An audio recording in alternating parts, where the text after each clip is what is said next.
हे भुईच्या केरवड्याच्या ग्रामीण भागातून सफर करणारे कलाकार त्यांनी जगन्नाथ संगीत विद्यालयाची स्थापना करायचं ठरवलं.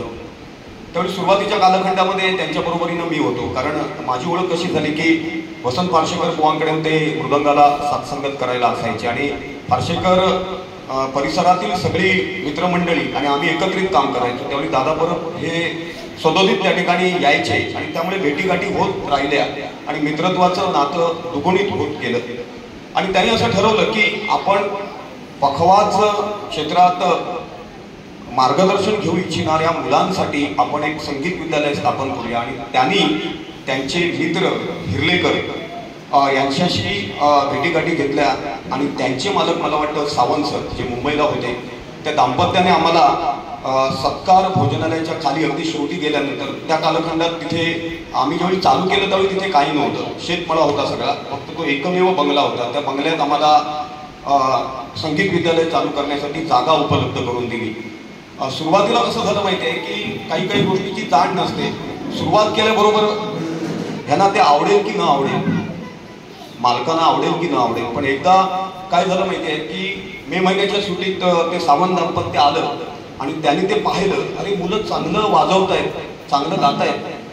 मग म्हणाले तुम्ही एक काम करा की खालची ती जागा आहे अडगळीची आहे, त्यामुळे तिकडे नको, तुम्ही वरचा रूम घ्या. आणि त्यांनी आम्हाला तो वरचा रूम दिला. नंतर दादा म्हणाले की पखवाज अतिशय सुंदर मुलं वाजवत आहेत, पण काही काही मुलांचं कसं होतं काय माहितीये, वादक चांगले आहेत परंतु त्यांना गायक कलाकार पण भेटत नाही, तालाचा अभ्यास नाही, रागाचा अभ्यास नाही. ठराविक 5 राग आले तरी सुद्धा त्याचा विस्तार कसा करावा हे कळलं पाहिजे. मग काय करूया, आपण केळुसकर बुवांना घेऊन येऊया. आणि केळुसकर बुवांना मालवणवरून दादा परब यांनी आग्रह धरला की तुम्ही कुडाळमध्ये संगीत विद्यालयात आठवड्यातून 1 दिवस तुम्ही जर तुमचा बहुमोल वेळ दिला तर काही मुलांचं अज्ञान दूर होईल आणि ते सज्ञान होऊन सादरीकरण करू शकतात.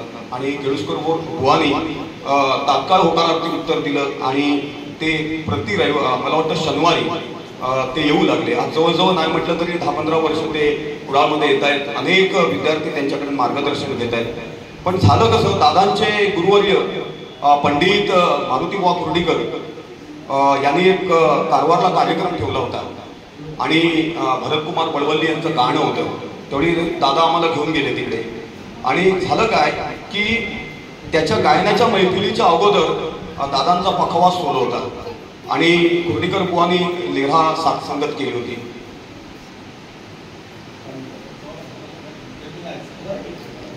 तर काय झालं माहितीये की मोहन बळवल्ली स्वराधीश भरतकुमार बळवल्ली यांचे वडील, त्यांनी ते सादरीकरण पाहिलं आणि कुर्डीकर बुवांना म्हणाले की अतिशय सुंदर वाद्य करतायत, साथीचं अंग आहे त्यांना, हा माणूस जर मुंबईला असला असता तर नक्कीच लौकिक प्रस्थापित त्यांनी केला असता.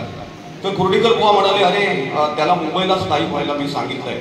आणि दादा परब मुंबईला गेले आणि मुंबईला गेल्यानंतर मोहन बळवल्ली यांनी स्वतः संपर्क साधून त्यांना मैफिलीसाठी संधी प्राप्त करून दिली. आणि ती पहिली मैफिल ठेवली होती आपले हिंदू हृदय सम्राट बाळासाहेब ठाकरे यांनी. आणि ते साहित्य संघ गिरगावला तो कार्यक्रम ठेवला होता आणि दादांनी तो पहिला वाजवला आणि त्याच्यानंतर त्यांना कधी मागे वळून पाहावं लागलं नाही.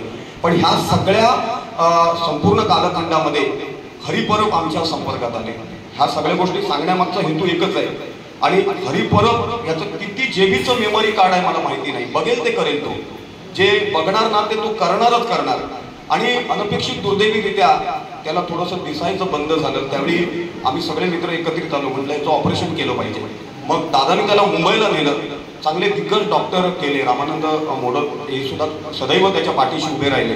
पण बॅड लक, त्याच्यावरती उपचार करणाऱ्या डॉक्टरांनी सांगितलं की बाबा ऑपरेशन करून किती सक्सेस मिळेल ते मी काही सांगू शकत नाही, त्यामुळे आमचे प्रयत्न हवेत करून गेले.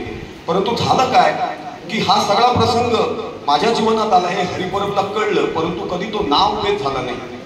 मोडेल पण वाकणार नाही वृत्ती, तो कायमस्वरूपी कुडाळात येतो, मिळेल ते काम करतो. मित्रांनो, कुठल्याही प्रकारचं त्याला व्यसन नाही, शब्दाची श्रीमंती, शब्दाचा पक्का आणि प्रामाणिकपणा हा त्याचा वाखण्याजोगा पैलू आहे. दैनिक तरुण भारतला सुद्धा सध्याच्या घडीला तो केरोडा वार्ताहर म्हणून काम करतोय आणि आज दैनिक तरुण भारतमध्ये त्याच्या कर्तृत्वाबद्दल शब्दांकन करण्यात आलंय. हा त्याचा वाखण्याजोगा पैलू आहे आणि आजच्या घडीला त्याचे प्रयत्न फळाले असं मी म्हणेन की हे संपूर्ण प्रदर्शन या ठिकाणी आपल्याला पाहायला मिळते. आणि खऱ्या अर्थानं कार्यक्रम घडून पावला. हरीने आपल्या कारकिर्दीत काय संपादन केलं तर लाखातली माणसं गोळा केली आणि त्यामुळेच आज पांचाळे सर या ठिकाणी उपस्थित झालेत. हे प्रत्येकाला नाही जमतो. ज्याची नजर चांगली असेल तो विश्वाच्या प्रेमात पडतो, परंतु ज्याचं आचरण चांगलं असेल त्या व्यक्तीच्या संपूर्ण विश्व प्रेमात पडतं. आणि हरीच्या म्हणूनच सगळे अगदी मित्रत्वाचे जवळचे मित्र असं मानतात आणि ते मैत्रीचं नातं जपण्यासाठी तुम्ही या ठिकाणी आलात. सरांसाठी एकदा उत्स्फूर्त टाळ्यांचा प्रतिसाद होऊ अशी आदराची विनंती करतो. आणि या ठिकाणी सरांना वेळ फार कमी आहे आणि पुन्हा पुढच्या कार्यक्रमाला जायचं आहे, त्यामुळे आम्ही सरांना पहिली मनोगतातून भावना व्यक्त करण्याची विनंती करतो.